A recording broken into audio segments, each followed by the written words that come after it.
From the stalwart Spriggan soldiers to crafty Ronnie brigands, the world of myth is home to characters of all kinds. Hi, my name is Ross Watson. I am the lead designer of Myth Tales of Legend. And I'm JM, the lead writer of Myth Tales of Legend. Totally duffed it. Yeah. Close enough.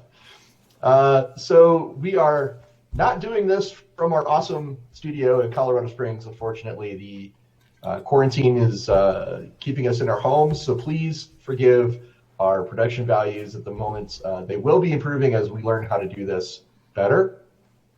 JM, what's today's episode all about? Well, today's episode, we're going to talk about character creation, or at least start talking about character creation in Myth Tales of Legend. Kind of, what does it entail? What is it?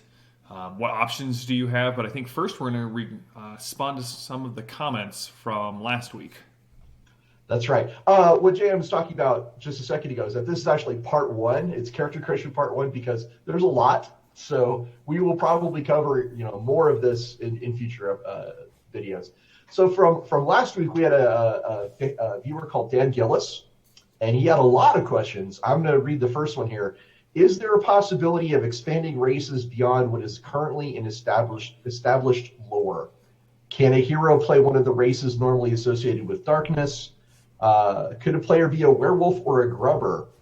And my answer to that is not yet. I think those are all really cool. Go ahead, Jam. Oh, I was going to say, obviously we like that idea because we're already thinking ahead to how we could make TikToks a playable species. So I'm right there with Ross. Like, not yet, but maybe. It all depends on how well things go. We're definitely not saying no. Right. So that's the takeaway.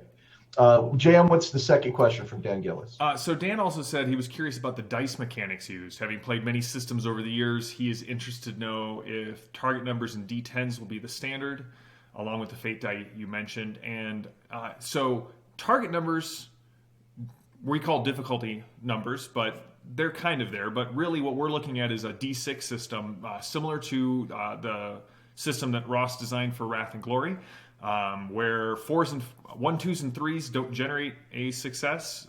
4s and 5s generate 1 success, and 6 is an exalted success. So you get 2 successes when you roll a 6. That's right. He said he's also excited for the Tavian race, and that he first thought of the Naga as natural foes. Are there any hints on racial enmity? You know what, Dan? You nailed it. That's right. Because the Naga and the Tavians are absolutely enemies, and because of their island home, they are constantly having to fend off invasions of the Naga. We will probably have a whole episode about the Tavians in the future. I think Jam and I are both excited about them. Yeah, they're really cool. So we will get into that. And then the last thing from Dan Gillis. He loves the idea of storytelling in the game itself. It seems to occur naturally in the board game. I can only assume this will extend to the RP. Sounds like fate points are currency that awards clever play. Is this, along with campfire interrupts, the RP's form of serendipity? Not exactly. We have serendipity as an actual currency in the game as well. But Ross, you want to take this one? Well, he's talking about a currency that awards clever play. That is actually the Campfire Points, which they operate very similar to how fate points work in other games, things of that nature, where you will spend them to sort of mitigate bad luck, or to improve a roll, or to maybe have a small narrative event happen. We will talk about how Campfire Points and Serendipity and Threat, which is the GM's resource, we will talk about how all three of those work in the future. But yes, Serendipity does exist in Myth Tales of Legend, and so does Campfire Points, which do kind of what you're talking about here. And then we had another comment from a gentleman named Tim Chase. He says he would like to hear more background on different characters in the world, like we did for Her and the Tribunal and the Worm. Those are all great. He would be interested in hearing more about the game mechanics. Well, the plan, Tim, is that we're going to split all of our episodes. We're going to do one on mechanics and then one on lore until things change. But that's the plan for now. And we would definitely like to talk more about the characters in the world. Tenebrae is a really interesting character. Tritea is a really interesting character. I mean, we could pick Nosferatu. We could pick. We're going to talk about some characters. That's for sure. I'm really looking forward to talking about Nosferatu. I've got some real interesting ideas for that. Okay, character cool. as well. And then the last comment is from a commenter named Orsmot. How traditional will the races be, like humans and elves and dwarves? Can we expect some interesting twists concerning their lore and mechanics? How would you respond to that? I mean, we have some interesting twists, but there is something, at least in my mind, traditional. They're sort of what I would call tentpole races, where these are the ones that kind of, when you come in, you know what humans and elves and dwarves are like. So if you want to cleave to something you know, well, yes, there's going to be interesting lore and takes on mechanics. They're still going to have these very traditional expressions of the species like we've seen in other fantasy games. Well, that being said, we are actually going to talk about the mechanics for the races today, and I think there are some minor interesting twists with those specific races. But like JM says, they are kind of staples of myth specifically and of the fantasy genre. So they are something we're relying on, like a pillar to sort of ground you and say, yeah, this is fantasy, and then we're also doing these other things over here. But today we're going to talk about character creation. So let's dive into that first topic. The process is really about 8 steps long. Now, one of those steps is really for your group, and the other 7 are for you specifically. The first step you do is you choose your species. Pretty simple. We're going to go into all of that in just a minute. JM, what's step 2? So you're going to look at one of the 12 archetypes and then pick one of those that kind of defines your character, where they start, right? Kind of their role in the group and in the world. And archetype is important because it unlocks a lot of different things you can then enhance later on, like talents, but we'll get into that. So once you've got your species and your archetype, step 3 is you assign your attributes. Again, attributes are something we will talk about today, what those are.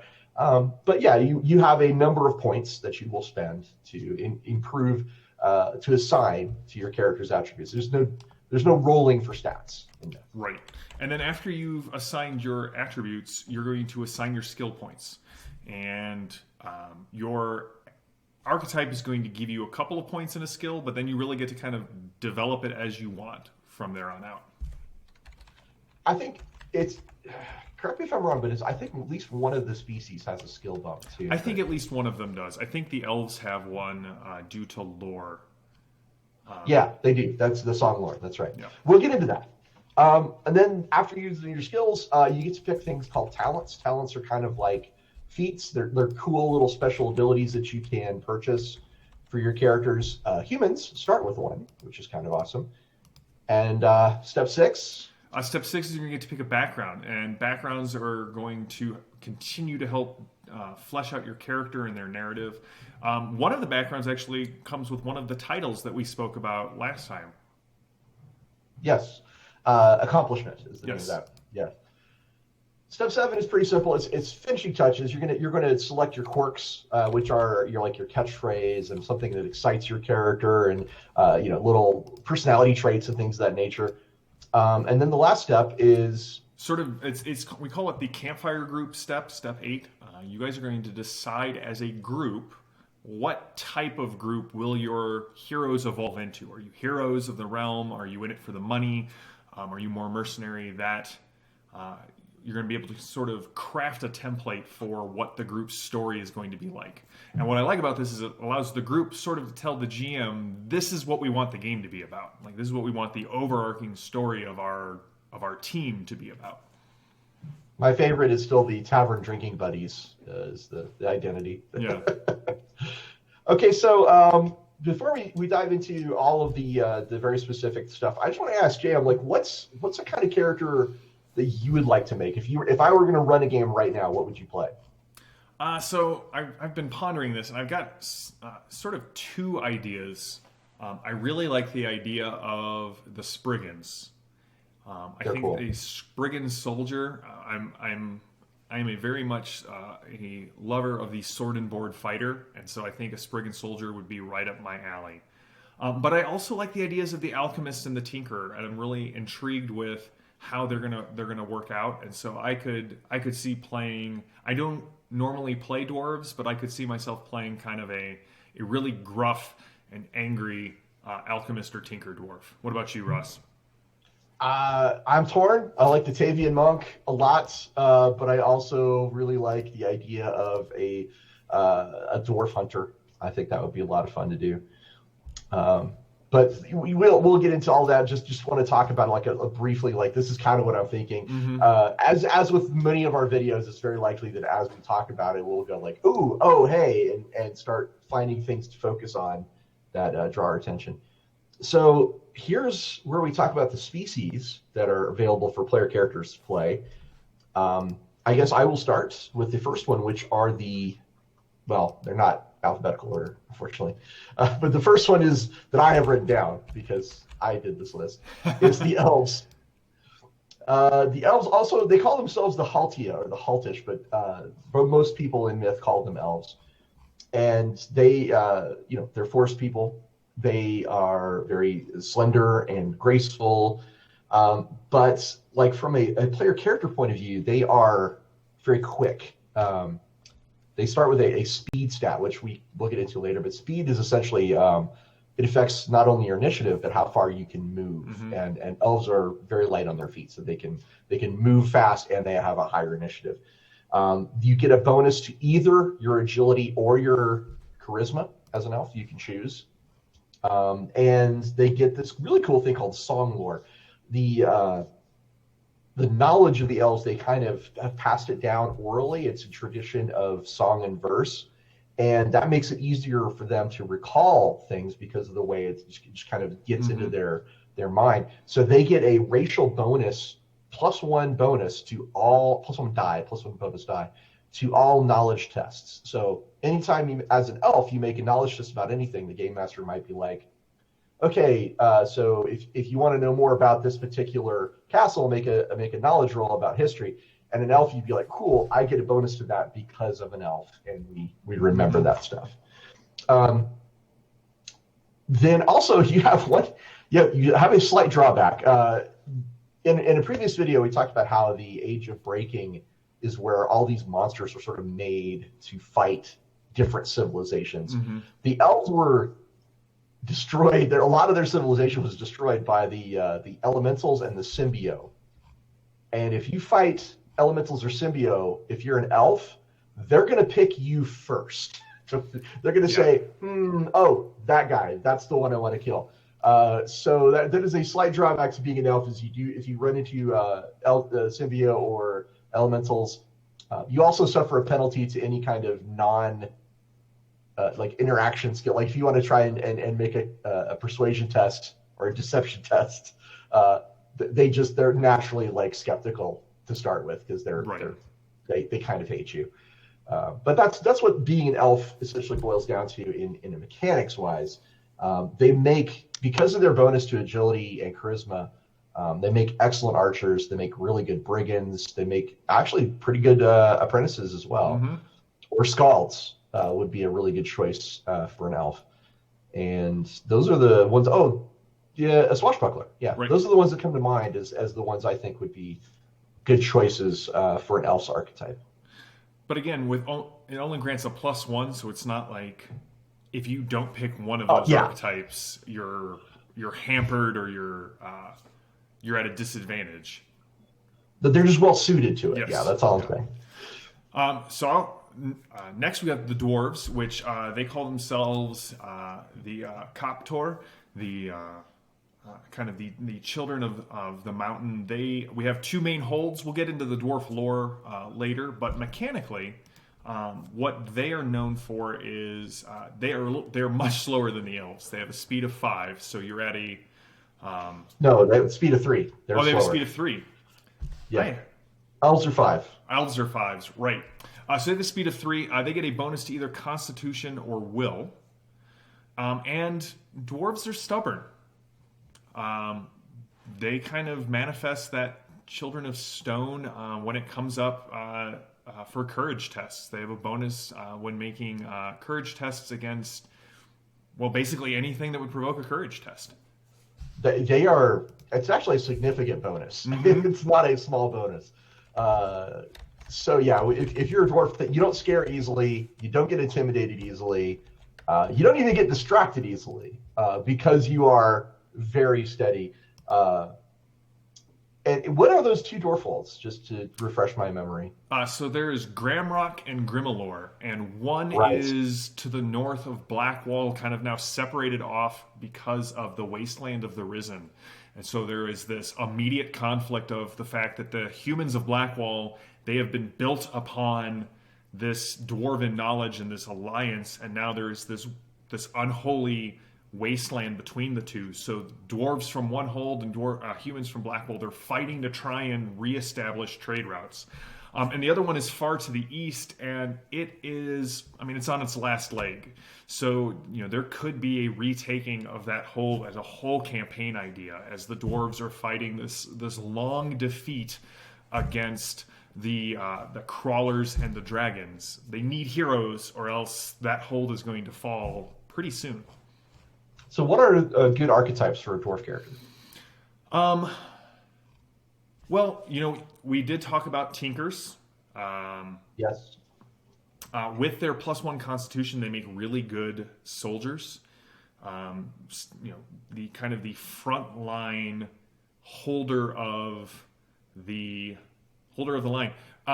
Is the Acolyte based off Will? It is. So yeah. There's another one. So in Myth, Tales, Legend, different spellcasters use different attributes to power their spells. Acolytes particularly use willpower, which is a bonus that dwarves get. Mm-hmm. And that takes us to humans. Well, we all know what humans are. There's really don't need to get into that too much. Humans are extremely adaptable. And this is even true in the lore of myth. They talk about this very specifically, that humans are very adaptable. Humans have a speed of 4, which is average. They have a +1 modifier to your attribute of choice. You guys basically need to pick one thing that you want to be good at. You get a +1 to that. And you get a +1 to a skill of your choice. Mm-hmm. So there's quite a bit going on there with, like, you can take a human and say, I'm going to make them a particular thing. They are really good at that. And they can take a talent at character creation, which is it's a nice bonus for playing a human. Yeah.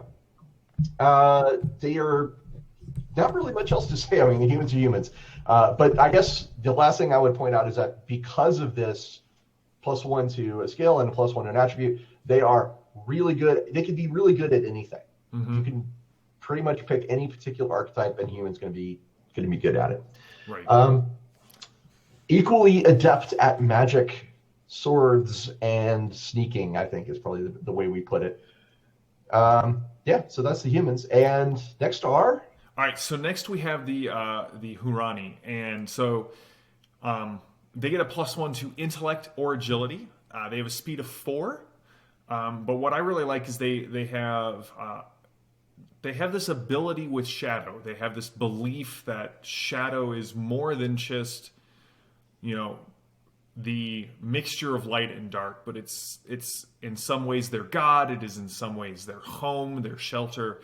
And so because of this, whenever they're in shadows seem to sort of gather around them and protect them. And they get bonus dice for stealth checks while in shadow and darkness. And it's actually a pretty hefty. It's a +2 bonus to stealth checks. Now, I just thought of a character. I just thought of a character I want to play. I want to play a Ronnie, Acolyte of the Shadow. Well, luckily for you, we're the guys writing and designing it, so let's make sure we have the ability to do that. Now, we have some of the species have these kind of ancestral hatreds. So much like the way that elementals and symbio react to elves, the tailless react to Hurani. It's going to be much harder to have a peaceful outcome with a Hurani in the party when you're dealing with tailless.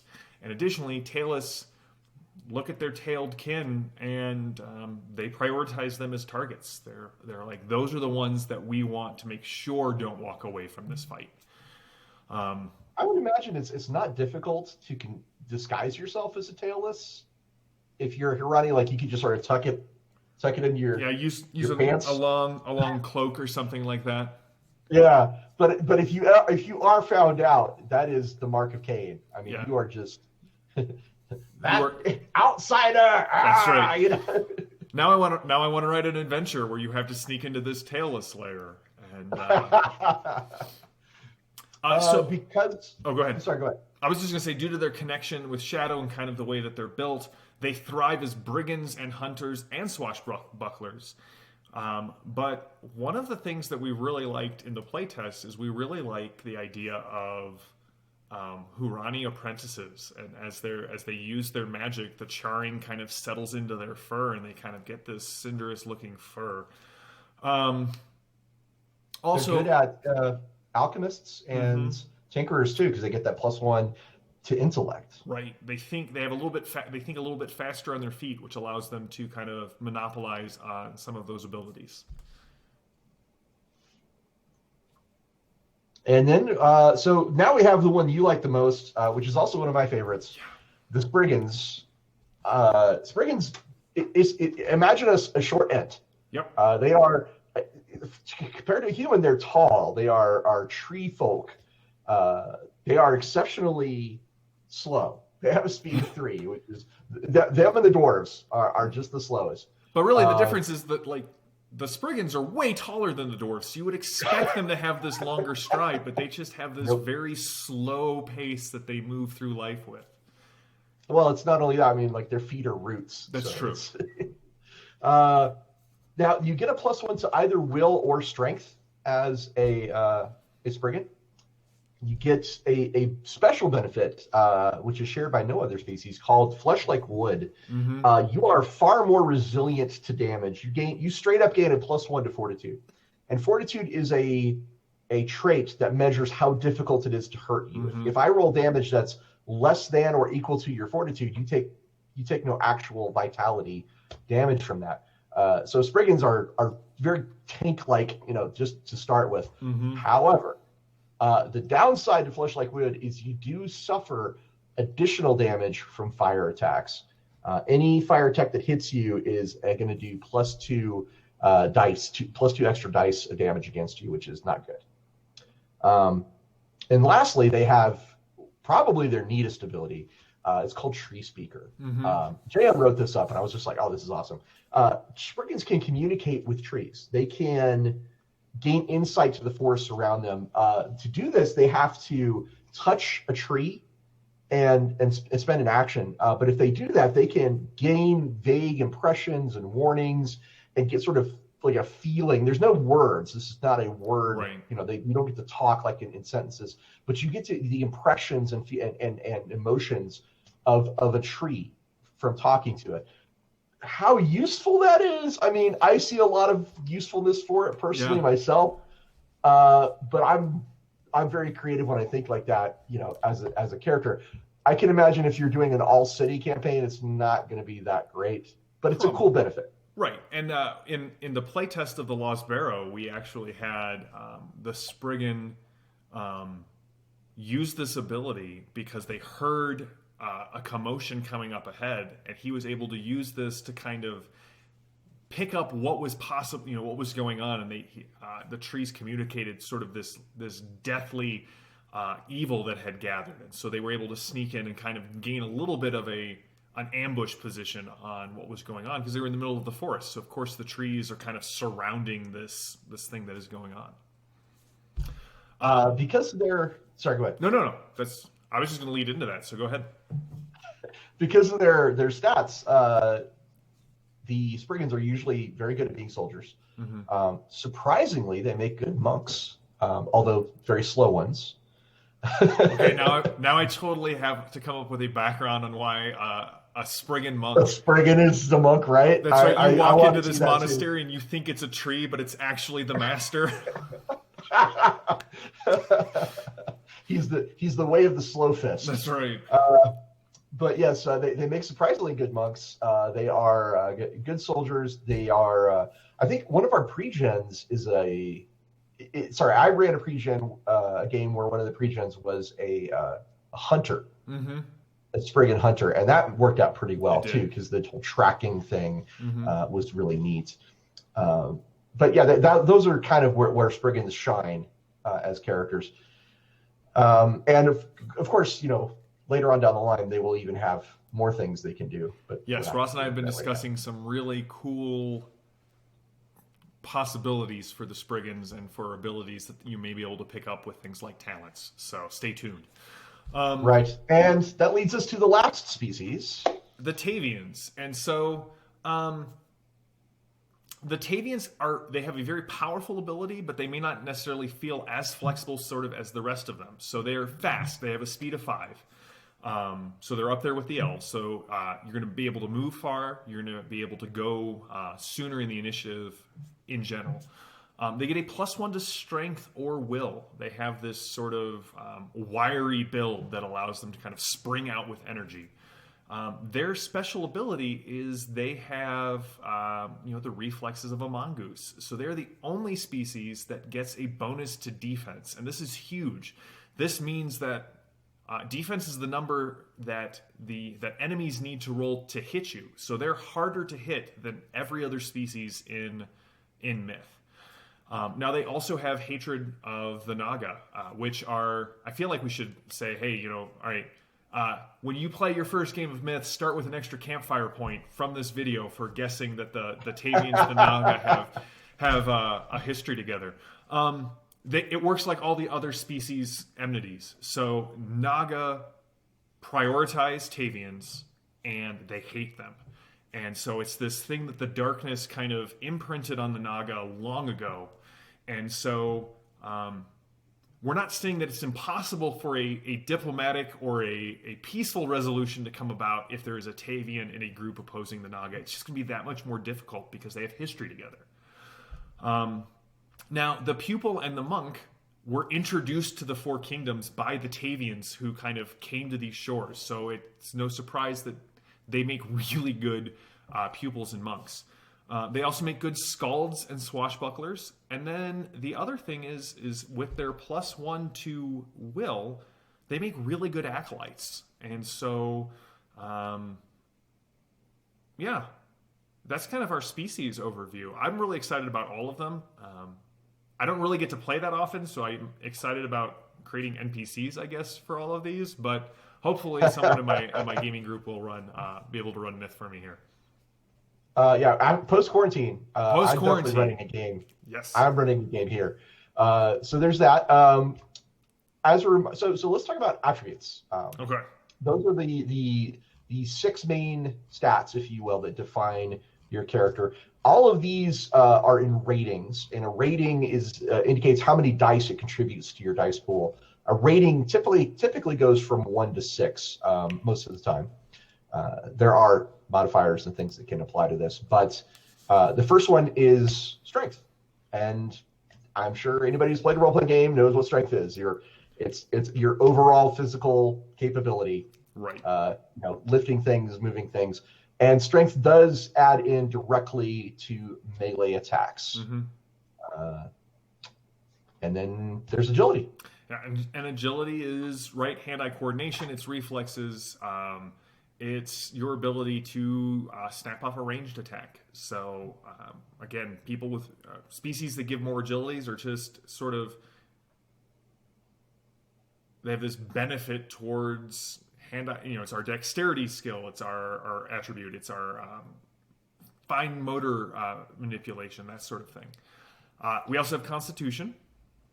Well, one last thing about agility is Okay. you can, certain weapons, like daggers and things like that, can add agility instead of strength to the attack roll. And it is added for shooting. So when you shoot, agility is primarily a shooting skill, but it is also a like knife and rapier type skill as well, or attribute. What are we talking about? Attributes. Constitution, right? That's the one I'm on now. Constitution. How tough are you? How resistant to disease and toxins are you? That's Constitution. Constitution feeds directly into Fortitude, which we discussed earlier. The hardier you are, the harder it is to hurt you. It also, I think, is part of what makes up your vitality. So Constitution is important because it feeds into like not dying in a lot of ways. I'm a fan of not dying. So right. That doesn't mean you can't get away with a character with a low Constitution. You totally can. When I mentioned the Tavian monk earlier, they are totally like what you call a dodge tank. They're going to have a low Constitution but a high defense, and just be like, you can't hit me, you can't hit me, you can't hit me. Oh, you hit me, I'm probably down. Yeah. But yeah, Constitution is the thing that you can.